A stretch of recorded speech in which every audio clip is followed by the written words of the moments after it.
Hey, what's up? It's your boy KAG, and today we are back with another video, and in this one we're actually going to be covering a little bit about the Nintendo Switch and a patent that I have discovered, and we'll actually be discussing two patents in this video that I think are kind of interesting, and I think that'll kind of flesh out a little bit more of how the Nintendo Switch works and what it can actually do. So without any further ado, let's go ahead and let's hop into this video. Now, first up, we have this one that I have covered before, but now that we know how the Nintendo Switch is, we can kind of give it more of a better outlook at how it actually works. So this one has to do with sound and vibration. Now, let me go ahead and read it to you, and then I will go ahead and break it down real quick. That way it's easier to understand.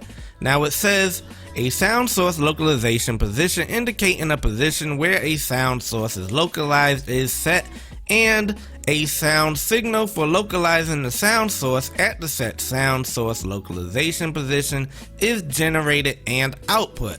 Then, a vibrational signal for, in conjunction with the sound source localization position, vibrating a vibrator for imparting a vibration to a user is generated and output. Now, with all that being said, what it pretty much is saying, so for example, let me scroll down here and let me show y'all a quick picture. Now, we have this image right here, and imagine this is your left Joy-Con and this is your right Joy-Con. Right? And by the way, this is actually in the patent in case you're wondering. So this would be your left Joy-Con, this would be your right Joy-Con, and what happens is when you're actually using your Nintendo Switch, and let's say you're playing Legend of Zelda Breath of the Wild in here, and you heard something rustling from over on this side. So you would hear the sound coming from the left direction.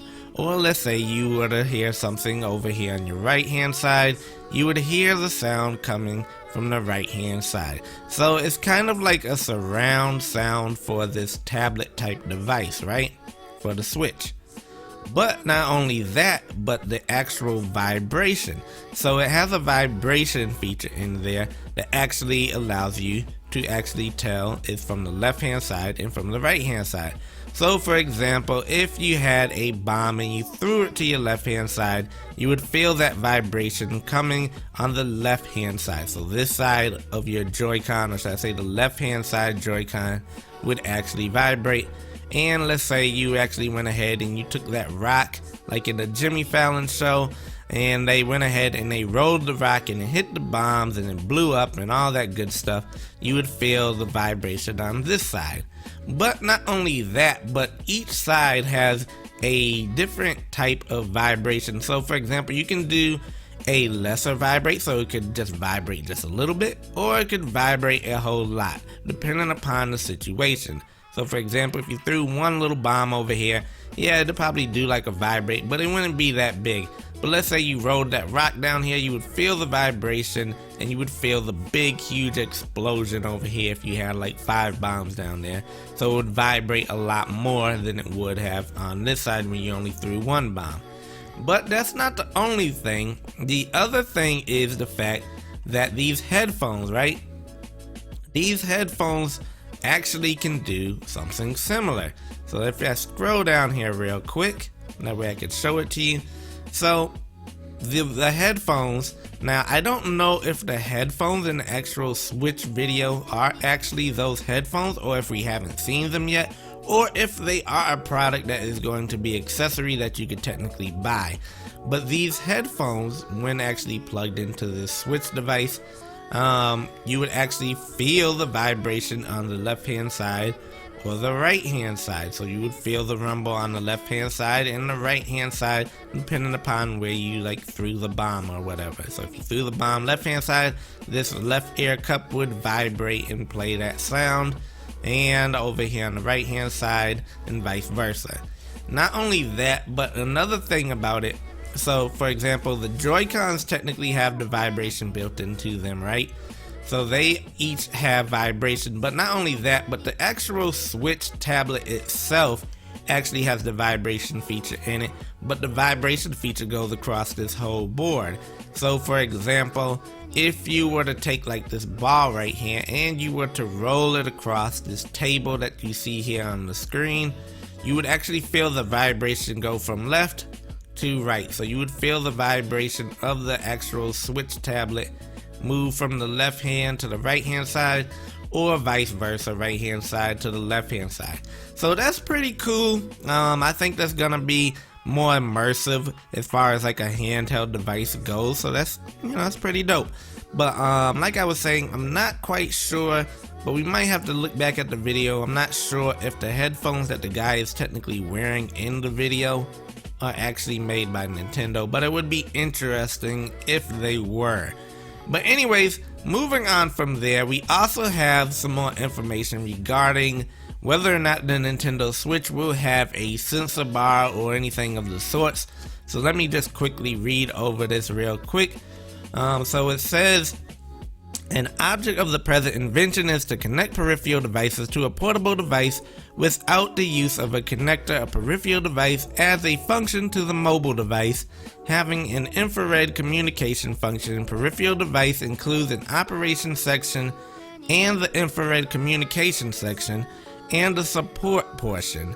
Operation unit is provided with a sliding pad and the operation buttons and the like. Infrared communication unit is capable of performing infrared communication with the mobile device.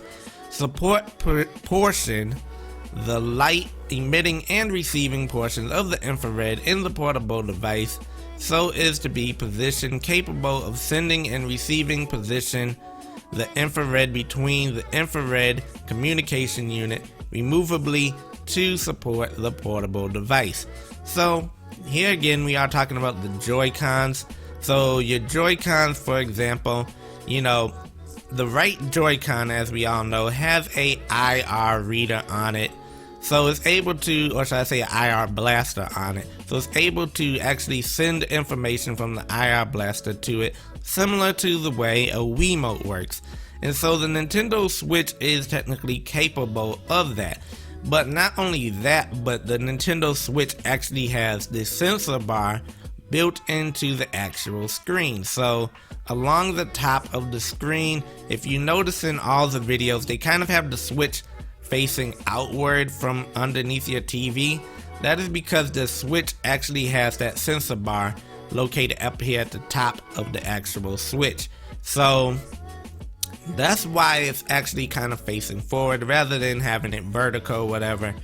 Now, does that mean that it won't come with a sensor bar?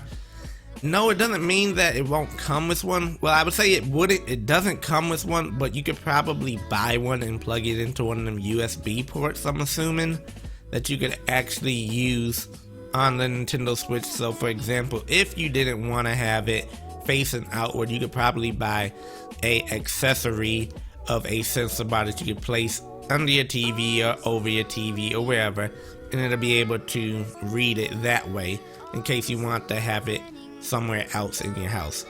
Or another thing that you could actually use is the fact that it has a kickstand. Now if y'all all notice, the Nintendo Switch has a kickstand on it, and the reason why that is not because they couldn't have just did it the regular way, but because you know they want to separate the fact that it is still technically a console and it's a portable, but also be able to use every feature of the system. So for example, if you were out and about and you did not have, a TV, right? You could still use the kickstand, and you could use these IR, the Wiimote type controller, the Joy-Con, right? So you can still technically use that Joy-Con's infrared signal on it and be able to send information back and forth that way, and still be able to use games that have motion features, right? But that's just another thing to add to the list of things that the Nintendo Switch is capable of. Anyways, if you enjoyed this video, be sure to click that like button, and as always, don't forget to subscribe because it's free and you know you want to. But anyways, I'm out of here. Peace.